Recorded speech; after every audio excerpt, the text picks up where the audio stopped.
तमाम तारीफ़ें अल्लाह के लिए हैं, उसकी तारीफ़ करते हैं और उससे मदद और माफ़ी तलब करते हैं। हम पनाह मांगते हैं अल्लाह अज़्ज़ वजल की खुद की बुराइयों से और तमाम बुरे कामों से। जिसे भी अल्लाह की हिदायत मिले उसे कोई गुमराह नहीं कर सकता और जिसे अल्लाह ने गुमराह किया उसे कोई हिदायत नहीं दे सकता। हम गवाही देते हैं कि इबादत का हक़दार सिर्फ अल्लाह है और कोई उसका शरीक नहीं, और गवाही देते हैं कि मोहम्मद सल्लल्लाहु अलैहि वसल्लम अल्लाह ताला के बंदे और रसूल है, और अल्लाह अपनी सलामती भेजे अपने आखिरी नबी पर, उनके अहल व अयाल पर, उनके सहाबा पर। अस्सलामु अलैकुम व रहमतुल्लाहि व बरकातुहू। हम लोग बातचीत के आदाब के बारे में ले रहे थे। तो हम लोगों ने अभी तक काफ़ी चीज़ें बातचीत के आदाब के अंडर लिए हैं, डिस्कस किए हैं। Now let's speak about one more very very very very very important thing जो मोस्टली मिस होती है हमारी सोसाइटीज़ में। आई फील कि बातचीत में this thing is very missing, and that is बातचीत में अमानतदारी का ख्याल रखना। और बातचीत में जो हम बात करते हैं या किसी से हमारी जब जो है बातचीत होती है तो उसमें जो हम तक इन्फॉर्मेशन पहुंचती है उसकी अमानतदारी करना और उसमें ख़यानत नहीं करना। अबू दाऊद की एक हदीस है जिसमें आप सल्लल्लाहु अलैहि वसल्लम ने कहा, इज़ा हद्दस रजुलु बिल हदीसी, जब कोई आदमी तुमसे बात करे, कोई जो है बात बताए, फिर उसके बाद आप सल्लल्लाहु अलैहि वसल्लम ने कहा सुम्मल तफ़त फ़हिय अमाना, फिर वो पलटे तो फिर वो अमानत है। यानी बातचीत दो लोगों के बीच में अगर बातचीत होती है, फिर वो आदमी तुमसे जुदा हो जाए, पलट जाए, दूर हो जाए, तो फिर वो क्या होती है, तुम्हारे ऊपर अमानत होती है। तो अगर कोई आपसे कोई जो है बात करे, कोई इन्फॉर्मेशन दे, एंड ख़ास तौर से कोई सीक्रेट शेयर करता है, तो वो हमारे लिए अमानत है। और अमानत में क़यानत करने वाले एक जो है क्या वो है, वो क्या इंसान है, कैसा इंसान है। आई होप कि इसके बारे में आप लोगों ने बहुत सारे अहादीस लिए होंगे कि अमानत में क़यानत करने वाला मुनाफिक होता है, गुनहगार होता है। एंड अमानत सिर्फ माल में नहीं होती, बट यहाँ से हमको पता चलता है कि बातचीत में भी अमानत होती है। कभी ऐसा हुआ है कि किसी ने कोई आपको सीक्रेट बताया है या किसी का सीक्रेट आपको मालूम हुआ है, एंड देन पेट में खलबली सी मची है कि मैं इसको बताऊं, उसको बताऊं, यहाँ जाकर किसी के साथ शेयर करूं। तो अगर ऐसा हुआ है तो ये हमारे लिए बहुत बड़ी वार्निंग है और हमारे अंदर मुनाफिकत की अलामत आ गई है। कुछ लोगों को आदत होती है कि वो लोग क्या करते हैं, आधी इंफॉर्मेशन देते हैं और कहते हैं कि नहीं, मैंने तो अमानत में कोई खयानत नहीं की। नहीं, आपको कुछ भी किसी के भी साथ अगर कोई किसी की इंफॉर्मेशन आपके पास आती है तो वो शेयर नहीं करना है। कोई आपको ट्रस्ट करता है तभी तो अपने इश्यूज आपके साथ डिस्कस करता है, तभी तो आपको अपनी बातें बताता है। वो आपको ट्रस्ट के साथ साथ आपकी इज्जत करता है। तो हमको ऐसी कोई हरकत करके अल्लाह ताला और बंदों के नज़रों में गिरना नहीं है, और अल्लाह ताला और बंदों के नज़रों में ये खुद की नज़र में भी गिरना है कि अगर हमारे पास किसी की कोई सीक्रेट, किसी कोई इन्फॉर्मेशन, किसी की कोई बात आती है और फिर हम क्या करते हैं, उसमें खयानतदारी करते हैं और फिर वो बात किसी और को बता देते हैं। तो we have to be very very careful over here कि अगर हमको बातचीत में कोई हमसे कोई सीक्रेट शेयर करता है, कोई बात बताता है जो किसी और को बताने वाली नहीं है, तो फिर हमें उसमें पूरी क्या करना है, अमानतदारी करना है। देन नेक्स्ट इज बातचीत करने में बड़े को पहला मौका देना, यानी जो उम्र में बड़ा हो, एज में बड़ा हो, उसको जो है पहले मौका देना चाहिए। 3 लोग एक दफ़ा क्या हुआ, एक मामले के फैसले के लिए आप सल्लल्लाहु अलैहि वसल्लम के पास आए, तो आप सल्लल्लाहु अलैहि वसल्लम ने उनसे कहा कब्बिरिल कुब्रा, यानी जो सबसे बड़ा है वो पहले बात करे। सहाबा कराम का भी हमेशा यही तरीका था कि वो लोग बड़ों की इज्जत करते और छोटों से शफकत करते। आप सल्लल्लाहु अलैहि वसल्लम का भी यही था तरीका और सहाबा कराम का भी यही तरीका था। तो अब आप देखिए, काफ़ी अरसे तक ये हमारी तहजीब का, हमारे कल्चर का भी हिस्सा था कि हम बड़ों की इज्जत करते थे। लेकिन अफसोस ये है कि बदलते दिनों के साथ इस चीज़ को हम अपनी सोसाइटी में मिसिंग पाते हैं, और बहुत ही हमारे माशरे में ये आजकल महसूस होता है कि बड़ों की इज्जत ख़त्म होने लगी है। इसलिए इब्ने उमर रदी अल्लाह ताला अन्हु कई बार कुछ बोलने से, यानी इवन जवाब देने से पीछे रह जाते थे, क्योंकि वो बड़ों की इज्जत में, बड़ों के प्रेजेंस में कोई महफिल में बोलना ही नहीं चाहते थे। एक दफ़ा आप सल्लल्लाहु अलैहि वसल्लम ने जो है ऐसी बातचीत में सहाबा कराम से सवाल किया कि इन्हें ऐसी एक सवाल पूछा कि वो कौन से दरख्त की मिसाल है जो मुसलमान की तरह है, जो हर वक्त फल देता है और उसके पत्ते नहीं गिरते हैं। तो सहाबा कराम में इब्ने उमर रज़ी अल्लाह ताला अन्हु भी थे। इब्ने उमर रज़ी अल्लाह ताला अन्हु समझ गए थे कि ये खजूर का दरख्त है, लेकिन महफिल में, क्योंकि अबू बकर सिद्दीक़ रज़ी अल्लाह ताला अन्हु थे, उमर रज़ी अल्लाह ताला अन्हु थे, उनकी प्रेजेंस में इब्ने उमर रज़ी अल्लाह ताला अन्हु कुछ बोलना पसंद नहीं किए। तो वो बिल्कुल चुप रहे कि मैं कैसे बोलूं जब मुझसे भी बड़े बड़े लोग यहाँ पर हैं। तो फिर बाद में जब उन्होंने अपने वालिद के सामने बताया कि मैं समझ गया था, और उन्होंने पूछा कि क्यों नहीं बताया, तो फिर उन्होंने ये बात बताई कि आप सल्लल्लाहु अलैहि वसल्लम ने हमेशा बड़ों को पहले बात करना जो है उनको पसंद किया। बातचीत में, गैदरिंग्स में, इसलिए हमको हमेशा ये चाहिए कि बड़ों को पहले बात करने देना चाहिए। यानी इवन अगर डिस्कशन चल रहा है, बातचीत चल रही है, कोई जो है कोई टॉपिक पे कोई बात छिड़ी हुई है, तो लेट एल्डर्स स्पीक फर्स्ट, क्योंकि यही तरीका हमको सिखाया गया है। कोई बात कर रहा है तो उसको इंटरप्ट भी नहीं करना चाहिए, भले ही कोई वाकया हो, कोई बात हो, कुछ भी हो रहा हो। बाज़ लोगों की ऐसी आदत होती है कि बातचीत में they don't allow others to speak, they speak and when the speaking is going on they just jump in and interrupt somebody.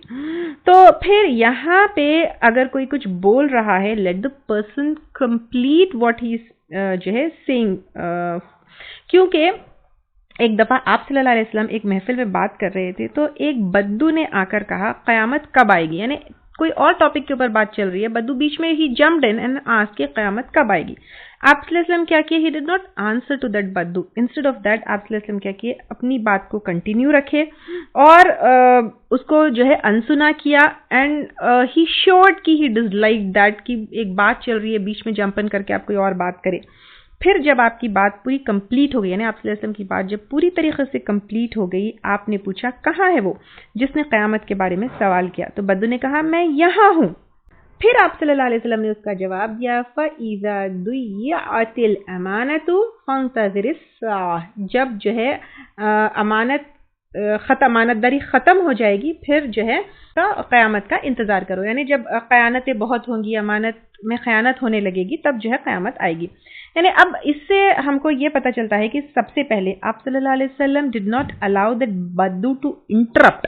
तो ये हमको आप सल्लल्लाहु अलैहि वसल्लम ने बातचीत के आदाब सिखाए हैं कि जब कोई बात कर रहा है, जब कोई बोल रहा है, तो इंटरप्ट नहीं करना चाहिए। यूजुअली महफिल में जो है कभी कोई बात हो रही है तो let the person speak and complete what he is saying, ये एक बात हो गई। दूसरा, एंड स्पेशली दुरूस वगैरह हो रहे हैं, लेक्चर हो रहा है, तो बाज़ लोगों को आदत होती है कि बड़ी महफिल में तो खैर इंटरप्ट करना मुश्किल होता है, लेकिन छोटी महफिल में जो है आप स्पीकर को इंटरप्ट करते हैं भी, तो it should not go on. तो ठीक है, अगर स्पीकर कोई दर्ज दे रहा है तो लेट हिम कंप्लीट, हिम और हर कंप्लीट, फिर उसके बाद जब मौका हो तो फिर क्वेश्चन करना चाहिए। एंड नॉर्मली भी बातचीत में अगर कोई बातचीत कर रहा है तो इसको इंटरप्ट नहीं करना चाहिए। एंड देन उसके बाद आप सल्लल्लाहु अलैहि वसल्लम ने वो ख़त्म होने के बाद उसको एड्रेस किया और उसका जो है सवाल का जवाब दिया। और ये तो नॉर्मल बातचीत की बात है, लेकिन कुरान और अहादीस की बात हो रही है तब तो कभी भी जो है ऐसा काम नहीं करना चाहिए कि कोई बात चल रही है एंड उसको इंटरप्ट नहीं करना चाहिए। क्योंकि कुरान की जब बात होती थी, दीन की जब बात होती थी, तो मुनाफिक, यहूद, काफिर, वो लोग आकर आप सल्लल्लाहु अलैहि वसल्लम को इंटरप्ट करते थे और आप सल्लल्लाहु अलैहि वसल्लम की बात काटते थे। तो ये तो कुरान और अहादीस की बात हो रही है, तो बिल्कुल भी नहीं होना चाहिए। उसके अलावा पर ये तो हो गई about one who is listening या जो बातचीत में है, लेकिन जो बात कर रहा है उसको भी जो है बात इतनी लंबी नहीं, इतने बात लोगों को आदत होती है लंबे लंबे दर्स, लंबे लंबे दुरूस, लंबे लंबे स्पीचेस, लंबी लंबी बात। तो आप सल्लल्लाहु अलैहि वसल्लम का और सहाबा कराम का कभी भी तरीका नहीं होता था कि कंटिन्यूसली लंबे लंबे हर वक्त हर मौका बात करे। अगर हम यूसुफ अलैहिस्सलाम का वाकया देखेंगे, जब जेल में he was with those prisoners for so many days, but वो जो है दीन की बात नहीं किए जब तक कि उनको मौका नहीं मिला। तो मौका देखना है, हिकमत से कब बात प्रेजेंट करना है, बात ऐसे मौके पे प्रेजेंट करना है कि सामने वाले को समझ आए, सामने वाला इनका इंटरेस्ट हो, सामने वाले के एक्सेप्ट करने के चांसेस हो। तो हमेशा ऐसे ऑनगोइंग आप बोलते जा रहे हैं, that also should not be there कि आप कुरान और अहादीस की स्पेशली अगर कोई बात कर रहे हैं तो सामने वाला बोर हो, मौका का हिसाब नहीं हो, तो वैसे बात नहीं करना चाहिए। आप सल्लल्लाहु अलैहि वसल्लम का भी तरीका ऐसा होता था कि बहुत लंबी लंबी तकरीरें नहीं देते थे, छोटी होती थी, क्रिस्प होती थी, इंफॉर्मेटिव होती थी, अट्रैक्टिव होती थी, क्लियर होती थी, कंफ्यूजिंग नहीं होती थी, फायदेमंद होती थी। इस तरह से जो है बात करना चाहिए हमें भी, और ख़ास तौर से कुरान और अहादीस के और दीन की जब बात करते हैं ऐसे ही करना चाहिए। अदरवाइज भी आप कोई इन्फॉर्मेशन किसी को दे रहे हैं तो ये सारी चीज़ों का हमको ध्यान रखना है। फिर जो है अच्छी आवाज़ में, जैसे लोवर्ड आवाज़ में जो है बात करना चाहिए। जैसे सूरह लुक़मान में जो है आता है आयत नंबर 19 में, वक़्दुद मिन सौतिक, तुम्हारे आवाज़ों को लोअर करो, यानी नीची करके जो है बात करो। और उसी में आता है इन्न अंकरल अस्वाती लसौतुल हमीर, बेशक सबसे हाश वॉइस किसकी है, गधे की है। तो यहाँ पे हमको हाश, श्रिल, लाउड होके, चीख के, चिल्ला के, अब आप स्पीकर्स को देखते हैं चीख चिल्ला के, गुस्से से, जोश में, ऐसी आवाज़ में ना दर्द देना चाहिए, ना लाउड होना चाहिए, ना जो है बात करना चाहिए। और नॉर्मली बाज़ लोगों की महफिल में दो लोग भी बात करते थे लाउड एंड चीख रहे हैं, तो वैसी आवाज़ नहीं होना चाहिए। देन बातचीत में कुछ वर्ड्स को अवॉइड भी करना चाहिए। शरीयत में कुछ वर्ड्स यूज़ करने से भी मना किया गया है। कुछ लोग कहते हैं कि सो वॉट, इंटेंशन सही है उसके पीछे, but we should be very very very careful and watchful over the word that come out of our mouth. Then words में जो है सबसे पहले हमको ये ध्यान रखना है, किसी को भी काफिर, बिदती या फासिक डिक्लेयर करने का हमको बिल्कुल भी हक नहीं है। It is become so common these days कि आप किसी के ऊपर भी काफिर का लेबल लगा देते हैं, बिदती का लेबल लगा देते हैं, फासिक का लेबल लगा देते हैं, गुनहगार का लेबल लगा देते हैं। ये हमारे लिए बिल्कुल भी दुरुस्त नहीं है, क्योंकि आप सल्लल्लाहु अलैहि वसल्लम ने कहा, अबू दाऊद की हदीस है, अय्युमा रजुलिन मुस्लिमिन अकफर रजुलन मुस्लिमन फइन कान काफिरन व इल्ला कान हुवल काफिर। जब कोई मुसलमान किसी को ये कहता है, यानी अपने किसी मुसलमान भाई को कहता है कि वो काफिर है, या फिर किसी के ऊपर अगर कोई लेबल लगाता है कि वो काफिर है, तो या तो वो काफिर है या तो कहने वाला काफिर है। यानी वी डोंट नो कि किसके दिल में कितना ईमान है, किसका कितना अमल है, किसका दर्जा किसके पास अल्लाह ताला की तरफ है, क्या है। तो if we are labelling somebody as काफिर, समबडी एज जो है बिदती, समबडी एज मुनाफिक, समबडी एज फासिक, तो फिर अगर वो या दोनों में से एक इंसान, यानी अगर I am labelling somebody and, तो फिर दोनों में से एक इंसान तो काफिर है ही है, यानी अगर वो काफिर नहीं हुआ तो वी विल बी काफिर। तो this is such a big यानी गुनाह कि अगर हम किसी के ऊपर लेबल करते हैं and that person turns out to be very good person Allah के नज़र में, तो फिर हम जो है वो हो जाते हैं जो हम सामने वाले को कह रहे हैं। तो इसलिए किसी को भी लेबल लगाना, it's very easy these days की लेबल लगाना, बट ये जो है आप सल्लल्लाहु अलैहि वसल्लम ने हमें इससे मना किया है। देन किसी की भी इज्जत पर अटैक करना ये हमारे लिए जायज़ नहीं, इन फैक्ट ये हमारे लिए हराम है। एंड ऑल्सो लेबलिंग देम, हम इतना ईजली जो है किसी को भी कह देते हैं वो तो गुनहगार है, वो तो ऐसा है, वो तो फुला है, यानी किसी की इज्जत में वो तो चोर है, वो तो झूठा है, वो तो छिचोरा है, या नहीं कोई भी ऐसी चीज़ जो सामने वाले की इज्जत पर अटैक करे वो हमको नहीं करना चाहिए। बड़े बड़े सहाबा और इमाम गुजरे हैं जिनके टाइम पर डिविएंट पीपल, यानी जो बिदत करते थे, जो गुनाहों में मुब्तला होते थे, जो गलत काम करते थे, बट आप अगर देखेंगे ना कभी कोई सहाबा कराम ने, ना कभी कोई किसी इमाम ने किसी के ऊपर भी लेबल लगाया है कि वो काफिर है। एंड इवन हज्जतुल विदा के वक्त आप सल्लल्लाहु अलैहि वसल्लम ने क्या कहा, बेशक तुम्हारा खून, तुम्हारे माल, तुम्हारी इज्जत इसकी हुर्मत है। तो किसी की भी इज्जत के ऊपर भले ही लेबलिंग देम अबाउट देयर दीन और labelling them about their character, ये हमारे लिए बिल्कुल बिल्कुल भी अलाउड नहीं है। देन एक और चीज, बातचीत में हमको सामने वाले को जो है कभी कोई बात प्रूव करना है या अपनी बात में थोड़ा वेटेज डालना है, तो फिर क्या करता है इंसान, कसम खाता है।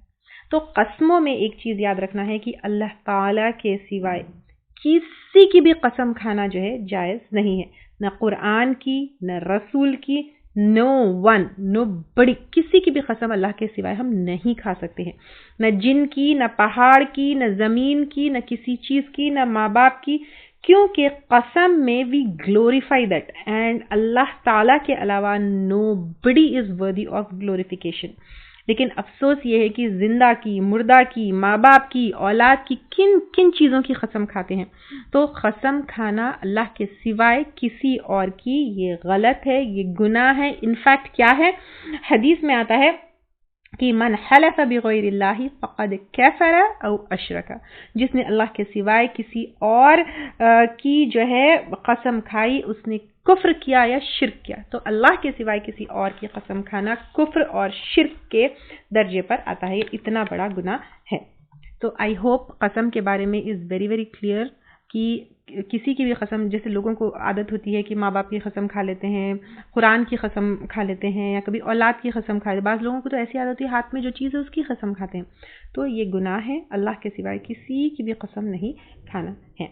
देन वक्त को कोसना, ये देखिए ये भी एक कॉमन चीज़ है। वक्त ख़राब है, ज़माना ख़राब है, बुरा वक्त चल रहा है, वक्त ही मेरा ठीक नहीं है, वक्त मेरा है ही नहीं, मेरा भी वक्त आएगा। क्योंकि हदीस में आता है, आप अल्लाह ताला ने कहा अनद्दहरु, मैं ज़माना हूँ, अल अय्यामु वल लयाली ली उजद्दिदुहा व अबलीहा व आती बिमुलूकिन बाद मुलूक।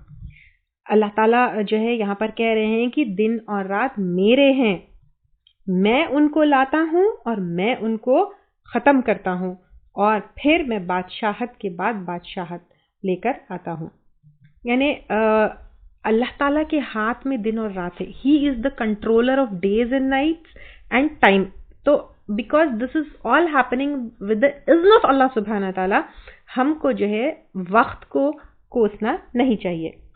यहाँ पर अल्लाह ताला जो कहते हैं अनद्दहर, उसका मतलब होता है one who causes events, accidents. वो टाइम के जो है क्रिएटर अल्लाह ताला है। वक्त में क्या होना है, this all happens to with the will of Allah सुब्हाना ताला। तो इसलिए वक्त को जो है कोसना नहीं चाहिए।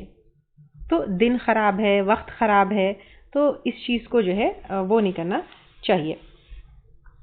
एक और जगह एक और जो है हदीस कुदसी में ये भी आता है, इब्ने आदम जो है वक्त को कोसता है, जबकि अल्लाह ताला कहते हैं वह अनद्दहर, मैं जो है वक्त या ज़माना हूँ, बियदिल अम्रु, मेरे हाथ में मामला है, उक़ल्लिबुल लैला, रात को पलटाता हूँ, वन नहार, और दिन को, यानी रात को दिन में पलटाता हूँ। अल्लाह ताला कह रहे हैं कि I am the one who controls the time, दिन को रात में, रात को दिन में, अच्छे को बुरे में, बुरे को अच्छे में, everything is in the hands of Allah सुब्हाना ताला। यहाँ पे अनद्दहर, मैं ज़माना हूँ का मतलब ये है कि Allah is the one who has created ज़माना, who has created time, who is the creator of all this. तो इसको कोसना नहीं चाहिए। ये इससे भी क्लियर है देखिए कि ये हदीस में भी कि इब्ने आदम वक्त को कोसता है, तो ऐसे नहीं करना चाहिए, बिकॉज अल्लाह सुब्हाना ताला is the controller of everything. और वैसे भी अगर हम देखेंगे तो टाइम का कॉन्सेप्ट इट इज़, अगर आप थोड़ी बहुत साइंस भी स्कूल में पढ़े होंगे, तो टाइम का कॉन्सेप्ट इज ऑन अर्थ।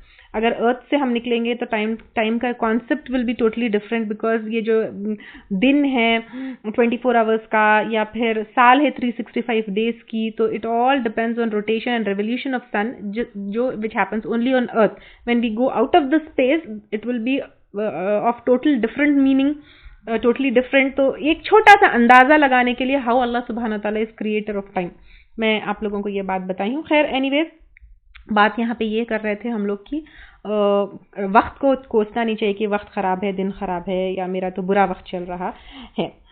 फिर अपने लिए अगर कोई चीज़ हलाल है तो उसको हराम करना या हराम को हलाल करना ये हमारे लिए जायज़ नहीं है। और स्पेशली देखिए खाने पीने में तो हम सोचते हैं, लेकिन कभी कभी बातचीत में हम कहते हैं तुम्हारा घर आना मेरे लिए हराम है, कसम है मैं तुम्हारे घर नहीं आऊँगी, यानी या तुमसे मैं बात नहीं करूँगी। तो इस तरह की बातचीत करना और अपने आप के लिए कोई हलाल चीज़ को हराम करना या हराम चीज़ को हलाल करना ये हमारे लिए जायज़ नहीं है।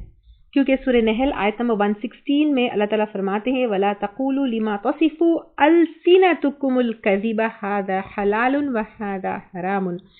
इसमें आता है किसी चीज़ को अपनी ज़बान से झूठ मूठ ना कह दिया करो कि यह हलाल है या हराम है। फिर आगे उसी आयत में आता है कि अल्लाह पर झूठ और बहतान बांध लो। तो इस तरह अगर हम अपने आप के ऊपर हलाल और हराम जो चीज़ नहीं है हमारे लिए अल्लाह की तरफ से, वो करना अल्लाह के ऊपर झूठ बांधना है, क्योंकि हराम और हलाल करार देने का हक सिर्फ और सिर्फ अल्लाह ताला को है। फिर आगे इसी आयत में समझ लो कि अल्लाह ताला पर बहतानबाजी करने वाला कामयाबी से महरूम रहता है। यानी अगर कोई चीज़ अल्लाह ताला के ऊपर हम झूठ बांधते हैं तो वो दुनिया और आखिरत की कामयाबी से क्या होता है, महरूम रहता है। तो आई होप कि तमाम इम्पॉर्टेंट चीज़ें तो मैंने यहाँ पर कवर कर ली है। तो अब हम लोग यहाँ पर बातचीत के आदाब को कंप्लीट करते हैं। इंशाअल्लाह ताला मैं नेक्स्ट चैप्टर में और आदाब के साथ आपके पास आऊँगी। अस्सलामु अलैकुम वरहमतुल्लाहि वबरकातुहू। रज़ीतु बिल्लाहि रब्बा व बिल इस्लामी दीना व बिमुहम्मदिन सल्लल्लाहु अलैहि वसल्लम नबिय्यन व रसूला।